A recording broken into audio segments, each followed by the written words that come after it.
कहिड़ा कहिड़ा मसला दरपेश था अचनि असांजी नियाणियुनि खे। त नंढी एज में छोकिरी जी शादी थी, नंढड़ी उमिरि में, ज़ाहिर आहे जॾहिं पढ़णिजी वई त न घर संभाले सघे, न मुड़ुस खे संभाले सघे।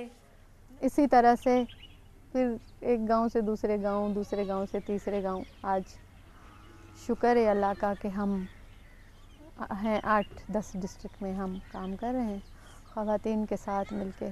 मेरी शादी जो हुई वो कोई 12 साल की एज में, और मैं पढ़ी लिखी नहीं थी।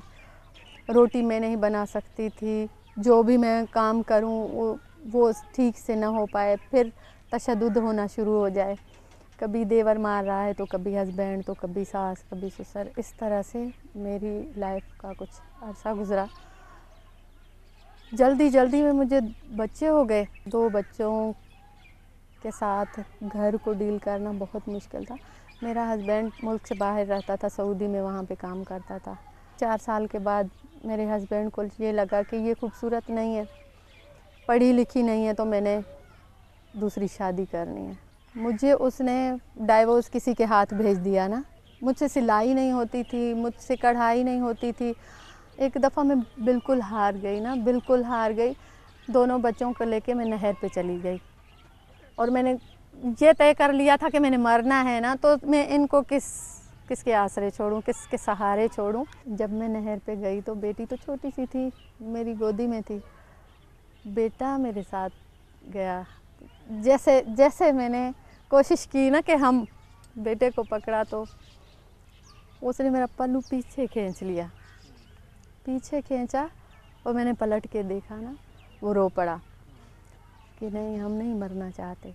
मुझे बहन ने बोला कि क्या करना चाहती हो, क्यों रोती हो, इतना ना रो। मैंने कहा आज मैं ये काम करने गई थी, मगर मैं इसकी वजह से वापस आ गई हूँ ना, बेटे की वजह से।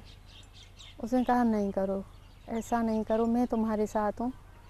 मैंने कहा मैंने पढ़ना है ना, मैंने नौकरी करनी है, मैंने पढ़ना है, और मैं अपने बच्चों को पढ़ाना चाहती हूँ। उसने मेरे दिल रखने के लिए ना हाँ कर दी। उसने कहा ठीक है, पढ़ो, मैं आपके बच्चों को पैसे दूँगी, मैं जो सिलाई करती हूँ उसमें से इनको भी पालूँगी, आपको भी खर्चा दूँगी, आप पढ़ो। मेरा कज़न टीचर था, मैं उसके पास चली गई। मैंने कहा भाई मुझे पढ़ाओगे? उसने कहा हाँ, क्यों नहीं पढ़ाऊँगा। वो कुछ दिन आया, फिर जैसे अड़ोस पड़ोस में बातें होती हैं कि नहीं, ये जो आ रहा है तो इसके जहन में कुछ है, तो ये फिर एक तो इज़्ज़त पहले नहीं रही, फिर हमारा सत्यानाश होगा, ये होगा, वो होगा, जैसे होता है देहातों में। वो बेचारा, उसने पढ़ाना छोड़ दिया। फिर जो बच्चे जाते थे, क्योंकि लड़कियों का तो स्कूल था ही नहीं, बच्चे जो स्कूल में जाते थे मैं उनको पकड़ लेती थी। आज क्या पढ़ा है, मुझे भी पढ़ाओ ना, आज क्या पढ़ा है, मुझे भी पढ़ाओ।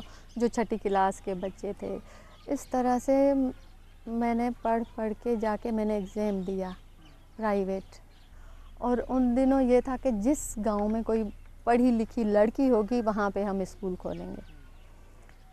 बिल्डिंग तो आ गई थी, टीचर नहीं थी, तो मैंने जाके इंटरव्यू दिया। अल्लाह ने करम किया, मैं पास हो गई, मुझे नौकरी मिल गई। अब जब नौकरी मिल गई, मैं पढ़ाना मैंने शुरू किया। बच्चियाँ स्कूल नहीं आ रही, मैंने हिम्मत नहीं आ रही। मैंने कहा, औरतों को बिठाया, मैंने कहा अपने बताओ ना, मसले बताओ। हम सिंधी में कचहरी कहते हैं ना, हम आते जाते फिर कचहरी करते थे। तो ख़वातीन बताती थी हमारे घर में आज ये मसला हुआ, आज मुझे शौहर ने मारा, मुझे देवर ने मारा, मेरी बच्ची को ये मसला है। मेरा मकसद था बच्चियों को स्कूल में लाना, तो मेरा फोकस वही था। उन्होंने कहा हम गरीब बहुत हैं, हम नहीं अफोर्ड कर सकते अपनी बच्चियों का टाइम, अपनी बच्चियों की यूनिफॉर्म, बुक्स वगैरह, ये हम नहीं अफोर्ड कर सकते।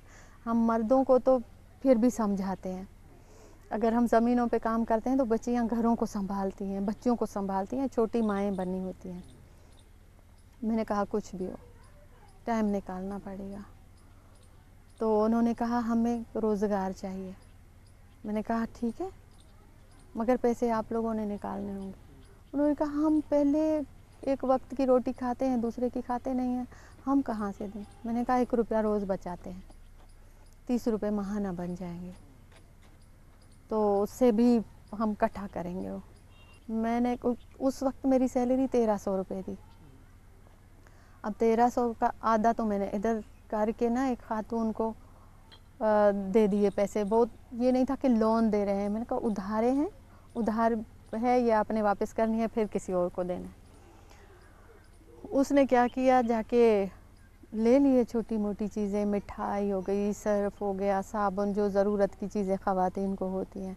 फिर मैंने कहा घर में ही रखो, चादर बिछाओ, जो मर्दों की दुकानें हैं वहाँ पे नहीं जाना, कोई चीज़ नहीं लेनी, इसी खातून से लेना है। तो सब उसी से लेती थी। फिर उसने पैसे वापस की, फिर दूसरी को, फिर तीसरी को। इस तरह से मैं बच्चियों को लाने में कामयाब हो गई।